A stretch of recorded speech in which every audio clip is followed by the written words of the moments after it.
And you can see other countries like Mozambique, Zambia, Uganda, Tanzania, accounting for large number of infections in the global or the region. For the ART treatment, we've seen over the years that the treatment coverage has increased, deaths have decreased, but the new infections are not declining, as Catherine was saying, at the same pace at which we have expanded the treatment coverage and we expanded the obesity coverage. So that's something to worry about, and today we'll focus, talk mainly on prevention, not so much on treatment. Not to say that they are not important. We also know the preventive component or the preventive aspect of the treatment, but today we will try and focus on combination prevention and prevention, primary population, key populations, and adults and younger youth. So there have been a lot of progress in terms of the declining of the new infections in children in ASA. 9 countries have now more than 50% of the reduction. However, although there has been remarkable progress in the decline of new infections in children, 56%, we still need new strategies to touch the 2020 target, which was 8,700. And we are at the moment around 77,000. So there's a big gap still, and we need a big push or a relook at the strategies we are using. In terms of the region as such, the projections say that if we maintain the current trajectory, presuming that the prevention coverage remains what it is now, and using its current impact value, we will be having at the end of 2020 around 570,000 new infections, which is far more than 230, which was 230,000, which was the political declaration target, which is less than half, basically. So we have a big gap of around 340,000 new infections. Now, 340,000 is not just numbers. Imagine on this screen 340,000 faces.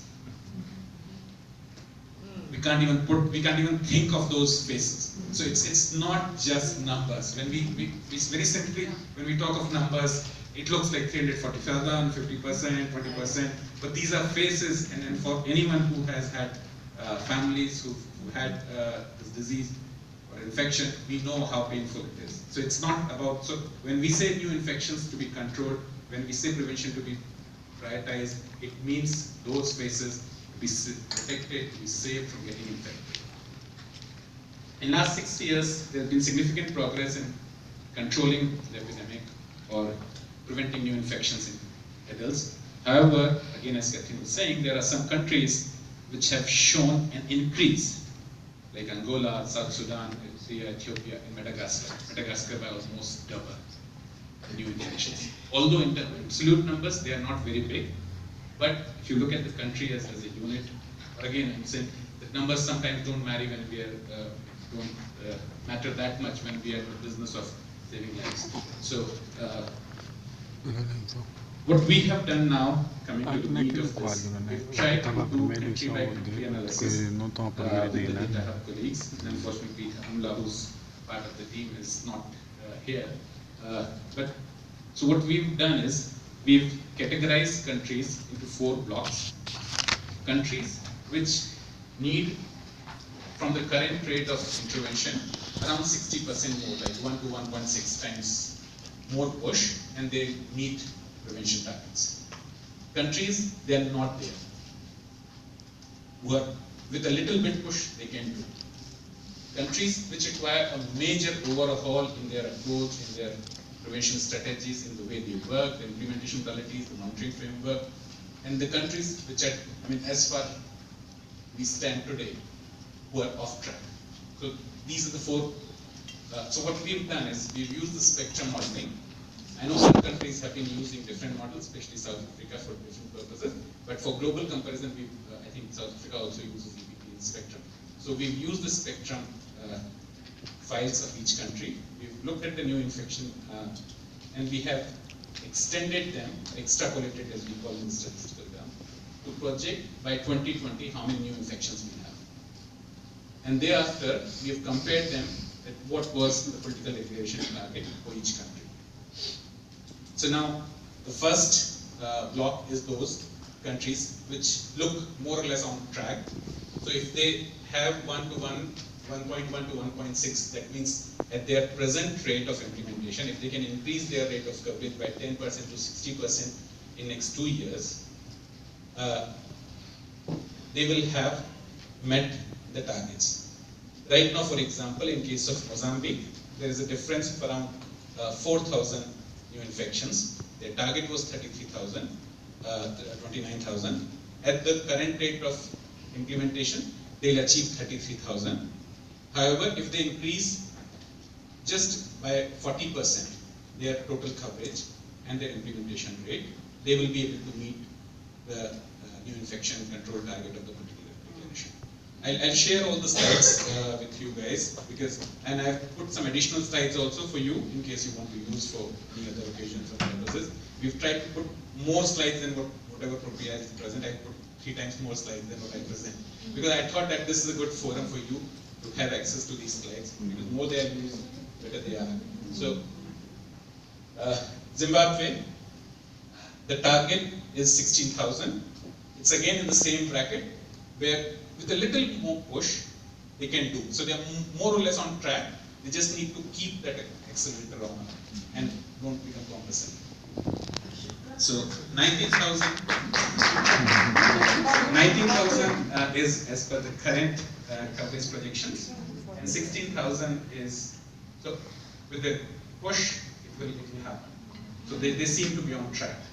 Swaziland seems to be on track, and the target was 2,800. Right now, they have 4,500. So with around 40% increase in the coverage, they can meet the declaration targets.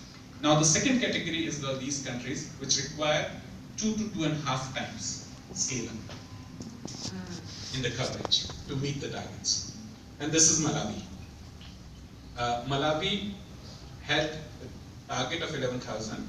Right now, as per the current projections, they'll come around 24,000. So they'll have a gap of around 13,000. So it's a bit more than doubling the efforts.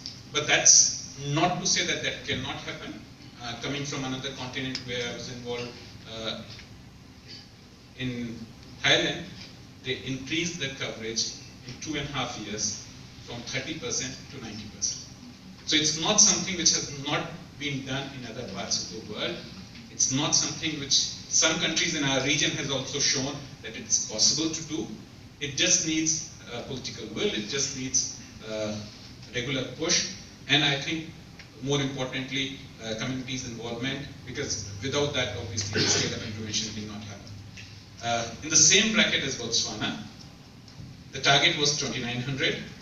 Right now, as per the current projections, it's 6,600, and the difference is around 3,700. So again, it requires more than doubling the efforts, basically.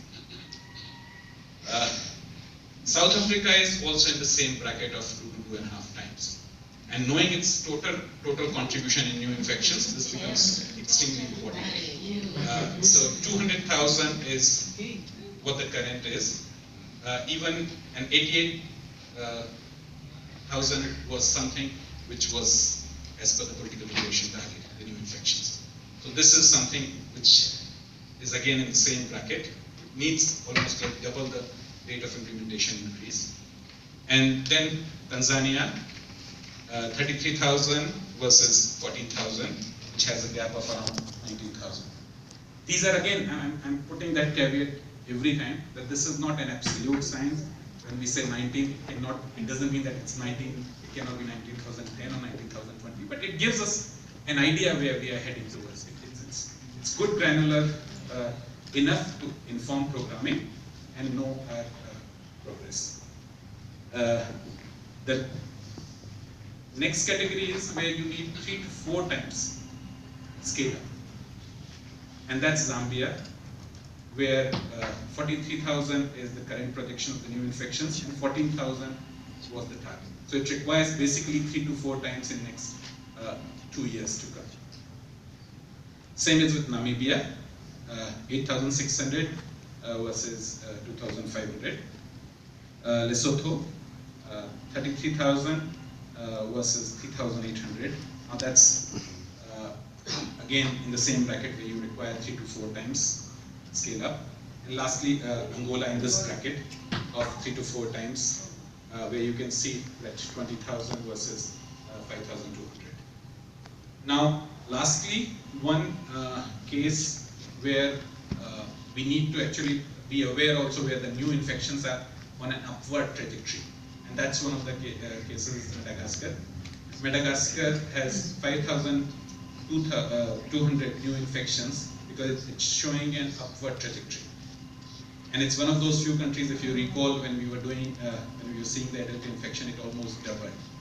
So the trajectory is upward. So there are new hotspots emerging, new modes of transmission happening, and we have to be, I mean, when we talk of prevention, apart from kind of looking at the usual suspect, we also have to keep looking at identifying these emerging hot pockets or hot areas or hot at-risk populations. As we know, countries have differences in locations and populations, and I won't go much in detail about this. And when we say national prevalence, it also, no one in the room knows better that it hides the heterogeneity of epidemic when we talk of national prevalences. So that's why it's important to look at the granularity, look at the district level data, because some districts, some data shows that somehow the prevalence and the new incidents have remained stagnant. Most of the projects are showing 2 to 3% per month new infections coming. And that's something to worry about, because either we are barking at the wrong tree, as we say, or we need to have a fresh look at our package of services, what's working and what's not working. And that's one of the things which we are keenly looking forward for the controlled trials of prevention components study, so that we can understand that in those 5 pillars, what is working well, what is not working well, and how do we kind of accelerate those components which have high impact. So I'll probably skip these slides for now in the interest of time. Structural barriers is extremely important, and you can see a lot of red dots in terms of criminalization of sex work, criminalization of homosexuality, and I think this is the basis for all your discussion for the next 2 days. So, and I hope that in 2020 when we sit, at least we see some change here, because this slide has been stagnant for the last 2 years. So, there's a lot of commitment, and this is one of the things we put also in the tracker for setting. There's been a bit of pushback, but we've successfully managed to put this as a tracker for setting. So in every minister's meeting, they will present this tracker. And for 2 years, if they don't present any change, then probably, there would be a bit of we say peer pressure to do something, because that's what we hope. So last slide, I'll give all these slides of the data which I have skipped through, so that if there's any confusion, if you need any clarification, I'm here whole day. So we need to reinvigorate the combination prevention approach, and it's very critical for the success of reducing new infections. Regional progress in reducing new infection hides disparity. So we have to understand the granularity, we have to understand that different regions, different districts, and sometimes different population groups or pockets require different response. For example, pastoral community cannot be treated in prevention the same as venue-based sex work. So they need different strategies. We have to also probably be a bit bold and kind of break our own also cultural barriers when we speak as civil society or as development community. Because I was discussing with Olive about the adults and girls. If we look at the pattern, there's a lot of transactional sex, which we don't say transactional sex work. And these are things that probably we need to honestly discuss, because if we keep putting all adults and girls in the same bracket, probably we are not being honest to the response, nor to the needs of those population.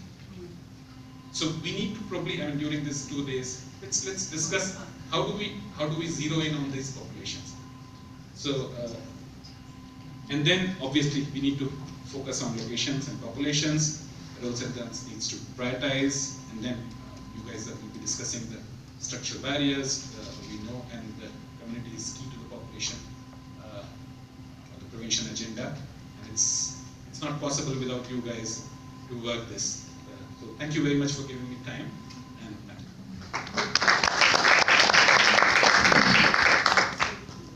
No, thank you very, very much, Alanka, for that very informative presentation. I think it's stimulating some thoughts amongst all of you. I guess the big question that we all have is